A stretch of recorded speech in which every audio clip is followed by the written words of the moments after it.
And welcome back to Gunnersbury, and here we're by the Mediterranean border. This new border was planted up in March, and it consists of mainly herbaceous perennials which will, once established, will all be drought tolerant and very low maintenance. The design is basically three elements: drifts, so you can see there that Achillea terracotta is drifting through, and then there's scatter plants, or just random plants which give it that wild feeling. And then there's more structural plants. There we've got a Phormium from New Zealand. You've got some grasses which give good height and transparency as well as structure.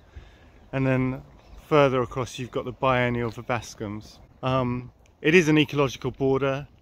Pollinators are the first thing that comes to mind in any planting design at Gunnersbury, and secondly is the benefit for you guys, the public.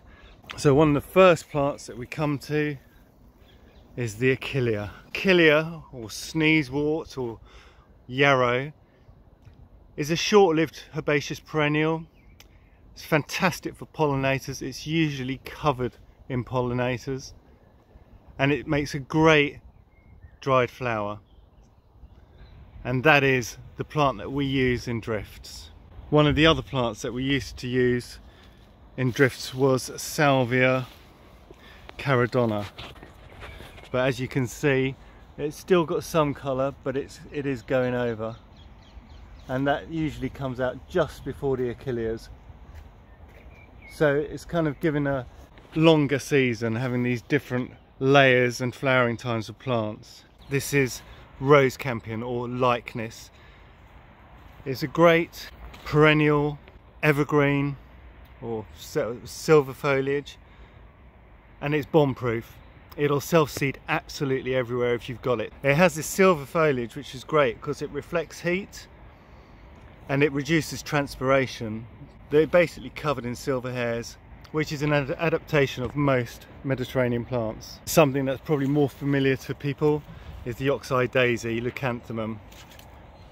Another great plant for pollinators, and one of my favourites, and this was just a bit of an accident to be honest. I just saw it in a catalogue and thought, oh no, I'll have some of that. There we go, and that is Catenacci. It's a short-lived perennial. Its species name is Cerula, and it's called Cupids Dart. The reason it's called Cupids Dart is because the ancient Greeks used to use this in love potions. But it's a real good plant. It flowers forever and ever, and completely drought tolerant. All these plants need a free draining, very sunny site. And given that, and once you've got them through their first year of establishment, they will reward you forever with very little maintenance. And I just noticed, now this is from New Zealand, so maybe not a Mediterranean area, but a beautiful structural plant right in the middle of the planting is Phormium. And look at those flowers. Look at that. Isn't it great? It's like something from outer space almost.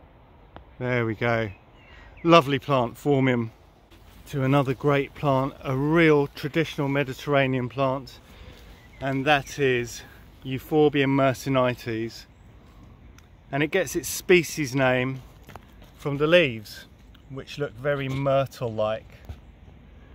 But you have to be careful of this plant because it has a sap, a milky sap, which for some people it can be an irritant, and if you pull the leaf off, you'll see it pours out, and that sap or oils is used by many Mediterranean plants to keep them cool. But with Euphorbia, or spurge as we commonly know it, it can be quite an irritant. But this is a great Euphorbia, low growing for a sunny site. And just to give a comparison of another herbaceous Euphorbia, you've got the Euphorbia caracus, which is this large plant, and that grows to about 4 to 5 foot. Great evergreen Euphorbia. You've got the Cicericium with its lovely yellow flowers. Another really good drought tolerant plant. Lovely sword shaped leaves, good texture, and it's in the iris family, but it's bomb proof and it self seeds everywhere. Cicericium. There's more of the Caradonna, Salvia caradonna, which is going over. Salvia is a great plant. It's they call it Balkan clary sage, and it is widely used in the perfume industry as an essential base oil, and it has been for hundreds and hundreds of years. You can see there's a white rose campion, or white Lychnis, just jostling perfectly with the Achillea terracotta. And then just at the back we've got Nepeta, and this is called catnip or catmint. Again, a great plant. It'll flower all summer. You can cut it back, it'll reflower, and it's a real favourite for pollinators. That's it from the Mediterranean border. This was planted in March by our great gardening team, who've been doing such a great job maintaining it. You may have seen some of them on my last video. Anyway, thanks for listening, guys. Catch up soon.